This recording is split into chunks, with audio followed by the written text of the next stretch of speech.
జీవితంలో పొరపచ్చాలు ఎందుకు వస్తున్నాయి, కలహాలు ఎందుకు వస్తున్నాయి, కుటుంబం ఎందుకు సరిగా లేదు అంటే నేను అబ్జర్వ్ చేసిన ఒక చిన్న విషయాన్ని చెప్తానండి. మనలో చాలా మంది అండి రియాక్ట్ అవ్వడానికి రెడీగా ఉంటాం, ఇష్టపడతాం, కానీ రెస్పాన్స్ అవ్వడానికి ఇష్టపడమండి. అర్థం కాలేదు కదా. అంటే అవతల వాళ్ళు ఒక మాట అంటే వెంటనే ఇమ్మీడియట్గా ఈ మధ్య దిక్కుమాల సినిమాలు చూస్తున్నాం కదా, కౌంటర్ వేయడానికి. ఆ కౌంటర్ కూడా చాలా భయంకరంగా ఉంటుంది, దారుణంగా ఉంటుంది ఒక్కోసారి. అంటే సామెత చెప్తారు కదా, అలా ఉంది ఈ రోజంతా వ్యవహారం. పిల్లలు, పెద్దలు, భార్య, భర్తలు, ఫ్రెండ్స్ అందరి మధ్య కూడా ఇలాంటిదే ఉంది. ముఖ్యంగా కుటుంబంలో అయితే చాలా దారుణంగా ఉంది. అవతల వాళ్ళు చెప్పేదాన్ని వినిపించుకొని అర్థం చేసుకోవడానికైతే ట్రై చేయకపోవడమే పెద్ద సమస్య అయిపోతుంది. అవతల వాళ్ళు ఒకటి చెప్తే మనం ఒకటి చెప్తాం.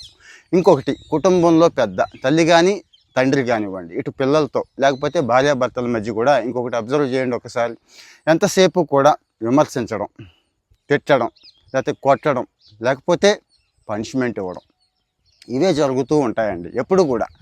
అంటే ఇక వాళ్ళు నోరిప్పి చెప్పే అవకాశం లేకుండా మనమే చేసేస్తూ ఉంటాం. వాళ్ళు ఏ విషయాన్ని కూడా ఫ్రీగా చెప్పలేరు. సో ఇంట్లో ఆడపిల్ల ఎందుకు తర్వాత సొంతంగా నిర్ణయాలు తీసుకుంటోంది, ఇది నాకు మంచి అంటే కారణం ఇదే. మనం చెప్పే అవకాశం ఎక్కువ ఎప్పుడు ఇవ్వలేదు. ఆడపిల్లే కాదు, మగపిల్లాడికి కూడా ఇదే అప్లై అవుతోంది. వాళ్ళకి అవకాశం ఇస్తున్నామా? సరే, ఒక్కోసారి తప్పులే చెప్తారు, ఒక్కోసారి చాలా చిన్నగా ఆలోచిస్తారు. వాళ్ళ వయసు ఎంత, అలాగే వాళ్ళకి ఎంత పరిజ్ఞానం ఉంటుంది, వాళ్ళకున్న అనుభవం ఎంత, అలాగే చెప్తారు. వాటిని రిసీవ్ చేసుకొని, అర్థం చేసుకొని, అది కాదు నాన్న ఇది, అది కాదే బాబు ఇది అని చెప్పగలిగితే ఒకసారి ఆలోచించి చూడండి. సో మనం రియాక్ట్ అవుదామా, రెస్పాన్స్ అవుదామా అంటే మాటకి మాట సమాధానం వెంటనే వెతుక్కొని ఇమ్మీడియట్గా చెప్పేద్దామా? ఇంకాస్త అవకాశం ఉంది కదా, మన దగ్గర కాస్త బలం ఉంది, ఓపిక ఉంది, అధికారం ఉంది కదా, దాన్ని చూపిద్దామా? లేదు, అర్థం చేసుకుందామా? ప్రతి ఏరియాలోనూ, ప్రతి పరిస్థితిలోనూ, అంటే మనం ఉంటున్న ఇల్లు కావచ్చు, ఆఫీస్ కావచ్చు, బయట సొసైటీలో కావచ్చు, మానవ సంబంధాల మధ్య గ్యాప్ రావడానికి, అవతల వాళ్ళు మన దగ్గరికి రాకపోవడానికి, అవతల వాళ్ళు మనల్ని ఇష్టపడకపోవడానికి ఇదే కారణం అవుతోంది. ప్రతి వాళ్ళు ఎక్స్పెక్ట్ చేస్తారు కదండి, మనం కూడా ఎక్స్పెక్ట్ చేస్తామా, చేయమా?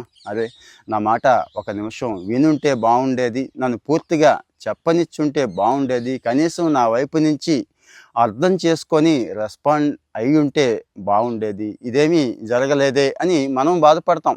మనకంటే పై స్థాయి వాళ్ళు, పెద్దవాళ్ళు, కుటుంబ పెద్దలను కలిసినప్పుడు. కామెంట్లో చెప్పండి మీ ఒపీనియన్.